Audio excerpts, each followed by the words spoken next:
No one intervened.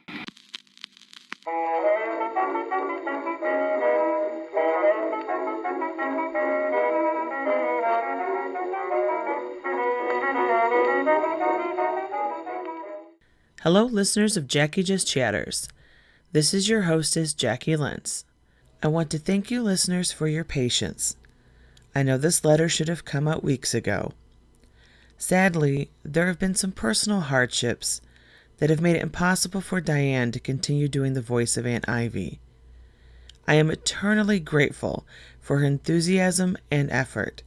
She is in my thoughts, and I wish her the best. This letter introduces our new voice of Ivy, Katie Sutcliffe, whom I feel does an extraordinary job, and I want to thank her so much for helping out and being part of this project. I really think she wonderfully brings Ivy to life. Without further ado, on to the show. This is my ongoing bonus mini-cast murder mystery serial.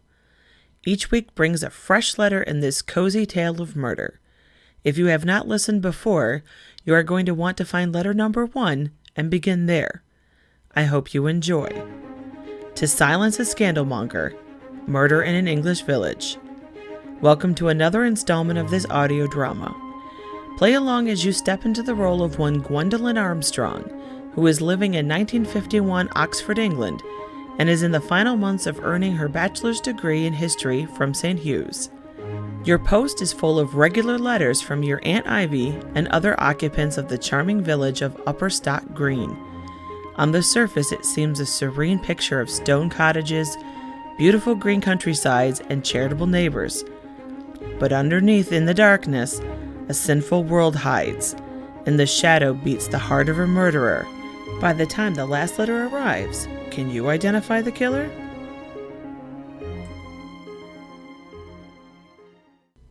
Previously, on To Silence a Scandalmonger, we learned that Aunt Ivy was witness to a private argument between Iris Bailey and Silas Palmer.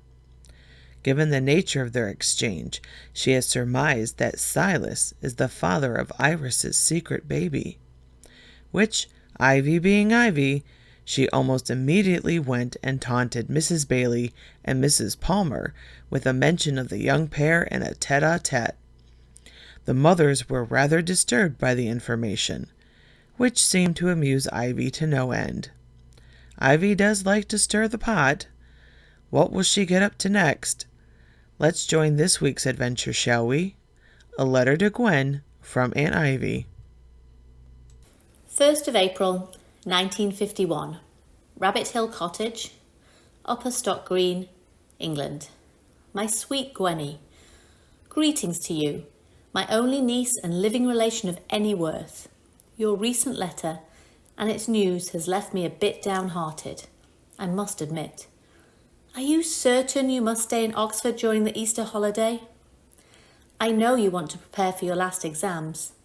I understand you've been working towards this for many years and want to make sure all goes well at the end.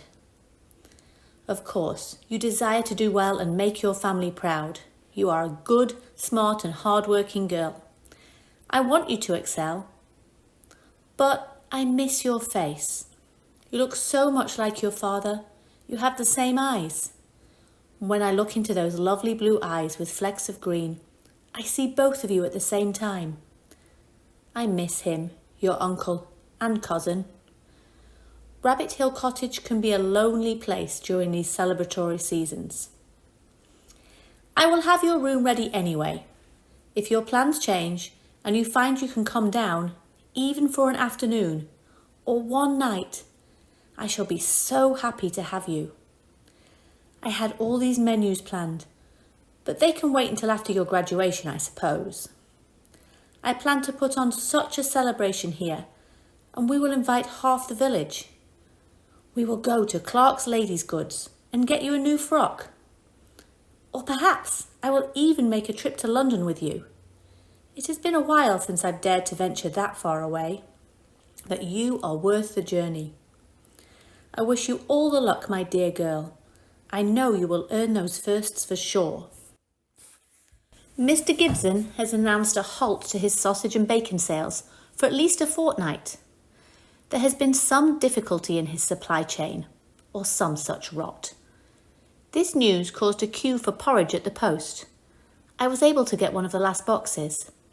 That Silas Palmer had the nerve to show his face in the shop, and while we were having a good moan about the rationing, he made a statement about all of us needing to do our part. I would have thrown that box of porridge at his head. Except he would have kept it, and I would have been without my breakfast.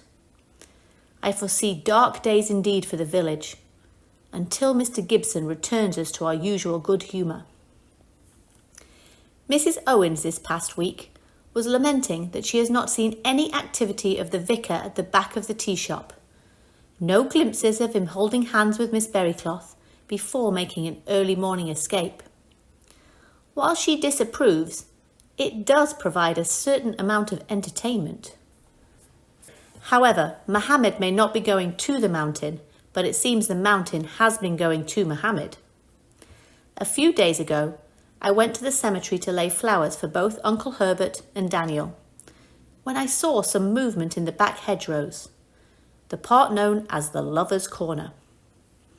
It is rather distasteful for a section of a churchyard and its cemetery to be given such a lurid name, and to carry the dishonourable distinction as a place for a romantic tryst, but that is the way it has been for generations. I must admit that even your Uncle Herbert and I made use of the hedge for a kiss or two in our heady youth. Hearing a rustle from the hedge paused me, and I recalled those misty days of the past. I got lost in a private silent reflection for a few moments. The lovers must have thought I had gone, because they emerged and looked shocked and terrified when they realised they had been observed. Who were these young loves' dream coming out? It was none other than Reverend Fernsby and Miss Berrycloth. They didn't even attempt to conjure a lie to justify their being together. Squawking, she fled in the direction of the main square, and mumbling incoherently, he ran for the church. Really, what an example he is setting for his flock. I am thinking I may have no choice but to write a letter to the bishop and let him know. Perhaps I shall warn Mrs. Fernsby and give her a chance to get her husband under control before I pen such a letter. That is the charitable thing for one Christian woman to do for another. It is possible she is unaware of her husband's dalliance, and thus has not brought him to heel. I will see her at the next meeting when we work on the altar flowers in 3 weeks' time. I can manage to have a private word with her then. Yes, that seems sensible. Mrs. Owens is sending you a double batch of biscuits this time. She was complaining about my listening to that swing music again. She warned that if people found out, they would start to think I was a socialist. I told her she was full of nonsense. No one would ever question my traditional values. Gwen, Mr. Glenn Miller isn't a socialist, is he? Love, Aunt Ivy. Come back in a week for Gwen's next letter as we work closer to solving who silenced the Scandalmonger. Have any suspects, speculations, or insights?